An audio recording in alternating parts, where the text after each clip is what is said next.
Hola,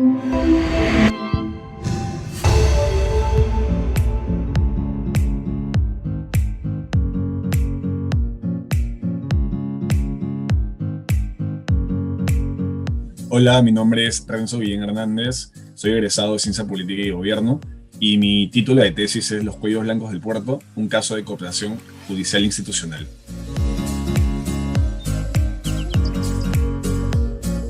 El propósito de mi tesis es demostrar la cooptación institucional de varias instancias clave del sistema de justicia para el caso de los Cuellos Blancos del Puerto, el cual desde el escándalo de corrupción ha generado un grave daño a las instituciones del impartimiento de justicia.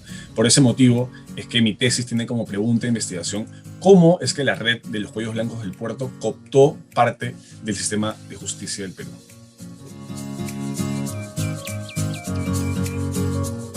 El propósito de mi metodología fue trazar el proceso de cooptación institucional, identificar las redes operativas a partir de Social Network Analysis y estimar sus consecuencias a través de entrevistas semiestructuradas e informantes clave, y a partir de la revisión de documentos judiciales, investigaciones de fiscalía y medios de comunicación.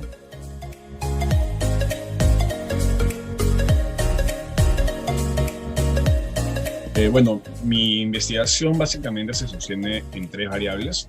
Una de ellas es la cultura judicial, otra de ellas es la estructura de la red en sí misma, y por último son las influencias y efectos institucionales que tiene la red dentro del sistema judicial.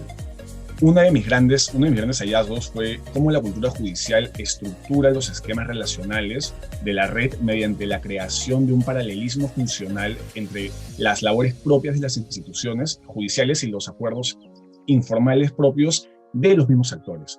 Entonces, ahí podemos ver, por ejemplo, mecanismos como el amiguismo, el intercambio de favores, esta cuestión de la autoridad que se ejerce desde ciertos focos, como son las Cortes Superiores y la Corte Suprema. Todo esto se va relacionando básicamente con los sistemas de aquellos actores que ven sus intereses con mayor capacidad de influencia. Entonces, por ejemplo, tenemos a aquellos que tienen influencias directas entre los sectores, con mayor capacidad relacional, que es mayor capacidad de influencia que tienen entre ellos, y además que tienen menos intermediarios para poder generar presión de acción. Esta presión de acción se puede ver ejemplificada básicamente cuando ellos tienen que dar algún tipo de pago o algún tipo de intercambio transaccional entre ellos. Se trata de un problema institucional que está asociada a la concepción de fragilidad democrática propia de un Estado como el peruano, que quizás no ha desempeñado todavía sus capacidades de freno y control de este tipo de acciones. Esto está también muy relacionado con la estructura misma del Estado, porque básicamente se puede observar cómo es que la institución misma ha sido fallida en base a las mismas consecuciones de los actores y sus acciones dentro de la institución pública, sobre todo en el aparato judicial. Entonces ahí podemos observar que hay dos tipos de modus operandi de parte de los actores. Por un lado tenemos las bottom-up, que son aquellas instituciones, intenciones de legitimación y consolidación de hegemonía, que tienen como foco primero el Callao, que es como un centro territorial de operaciones, donde hay jueces temporales, superiores y hasta la misma presidencia de la Corte Superior, donde se esquema una situación mucho más operativa y de hegemonía. Ahí podemos observar, por ejemplo, acciones del tipo de acuerdos para conservar el control del Poder Judicial o de acciones de defensa de la red, ¿no? Porque se han consolidado en un núcleo duro.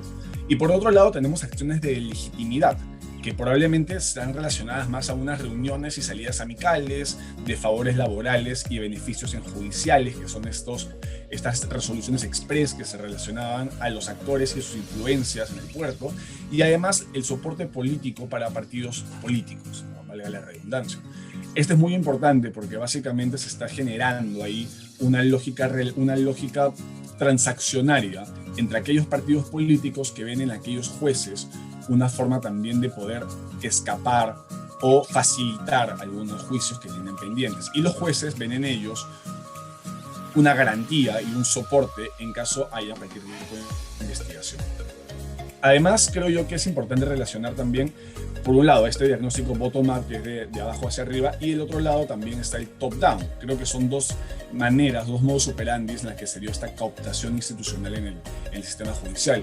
Del lado del top-down tenemos, por ejemplo, que se realiza un apalancamiento relacional, lo que quiere decir que se van generando influencias en base a estas transacciones, a lo que se denomina como legitimidad, búsqueda de legitimidad. El amiguismo, intercambio de favores, es lo que genera esta relación cercana entre ellos y a su vez más influencia. Entonces esto se traduce en la creación de nodos de personas que pueden generar más influencia en las redes. Ellos a su vez son puentes de intermediación, ¿no? Acá hay varios actores que han sido encontrados a partir de la metodología de Social Network Analysis como hub de información, que a su vez tienden a tener este efecto gatillador entre los otros actores de la red, ¿no? Sus intereses se vuelven intereses generales, tienen esta cualidad, ¿no? Que parte justamente de la teoría de redes. Estos, con su influencia, con su capacidad de generar presión en los demás actores a partir de su autoridad y a partir también de estas relaciones legítimas que hay a partir de las transacciones, es que se genera esta cuestión ya institucional, en el sentido de que se genera una institución informal dentro de la institución formal que es el Poder Judicial. Y esta institución informal es la que degenera después en la cooptación institucional, que se define en esta relación bidireccional, biunívoca entre los actores. Es decir, no es como la captura estatal podría entenderse desde el aspecto más ortodoxo, que es una relación unidireccional de uno sobre otro que captura, sino que en este sentido es mucho más flexible, ¿no? Y plantea lógicas de intercambio y presiones mucho más complejas, ¿no? Notando que la complejidad está sostenida en este intercambio de relaciones y la complicación de estas relaciones está sostenida a su vez en la naturaleza de sus puestos laborales y cómo es que sus puestos laborales están asumidos dentro del aparato judicial del país. Todo ello me llevó a encontrar, por ejemplo, un factor interviniente muy interesante que creo yo que ha resultado también para los jueces de mi tesis, que es el factor identitario de la red. Se pudo ver que los participantes de la red ilícita de los judíos blancos del puerto son personajes que han pasado por un proceso de ascenso social al ocupar posiciones de mayor importancia poco a poco. Los apelativos con los que los actores de la red mostraban cercanía y confianza harían cuenta no solo de una expresión de proximidad, sino también de la referencia familiar entre ellos, lo cual tiene mucho sentido cuando uno analiza redes de este tipo, ¿no? Redes sociales que están asimiladas dentro de un entorno de confianza. Como ya he mencionado antes, está el tema de legitimidad, ¿no? Entonces, esto está sostenido en varias entrevistas que he realizado, donde los informantes me comentaban la importancia de esta identidad compartida entre los actores, ya que esta identidad compartida genera una dinámica de apropiación institucional sostenida en la idea de progreso. Este es un tema que puede ser explorado en otra tesis, en otras investigaciones, y que me parece muy interesante para poder ver cómo es que se generan estas redes, crecen y se fortalecen en base a este rol identitario, pero además cómo también generan rivalidades con otras redes, con otros factores identitarios.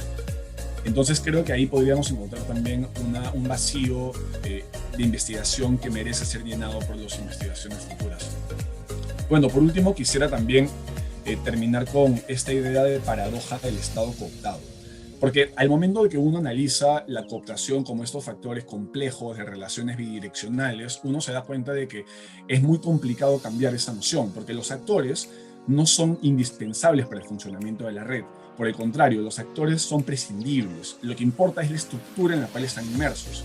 Entonces se da esta cuestión de cómo solucionamos un tipo de problema tan complejo y tan complicado como este.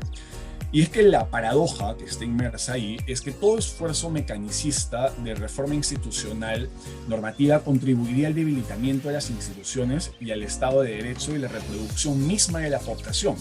Lo cual quiere decir, en otras palabras, que cada reforma que se haga de manera mecanicista, como por ejemplo el cambio de la Junta Nacional de Justicia, que antes era el Consejo Nacional de Magistratura, ese cambio mecanicista lo único que degenera es en lógicas más complejas de cooptación. Esa es la gran paradoja. ¿Cómo hacer cambios si a cada cambio que hagamos vamos a degenerar en situaciones más complejas de perversión de la función pública a la cual se quiere beneficiar? Creo yo que esta también es una de las grandes conclusiones a la que llega mi tesis y que creo yo que suma también a las investigaciones sobre corrupción en el país.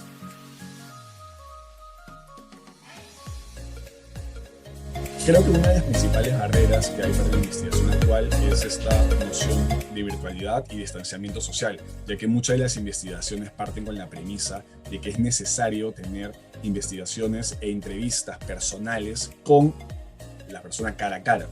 Así que una de las grandes oportunidades de investigación también se encuentran en estas metodologías que quizás escapan de la presencialidad, como el Social Network Analysis que yo he utilizado para la tesis, y también hay otro tipo de metodologías sostenidas en el process tracing, por ejemplo, en la revisión documentaria profunda, y otras metodologías cuantitativas que también pueden ser opciones muy válidas para continuar con la tesis. Así que yo alentaría a todas las personas, a todos los chicos y chicas, estudiantes que ahora están teniendo dificultades para poder pensar cómo sostener su investigación en esta coyuntura tan especial, a que sigan haciéndolo, a que opten por este tipo de metodologías, ya que pueden potenciar su investigación aún más y que creo que además podría contribuirlos a ellos como profesionales en el futuro, ya que muchas de ellas también son muy importantes profesionalmente en el mundo laboral.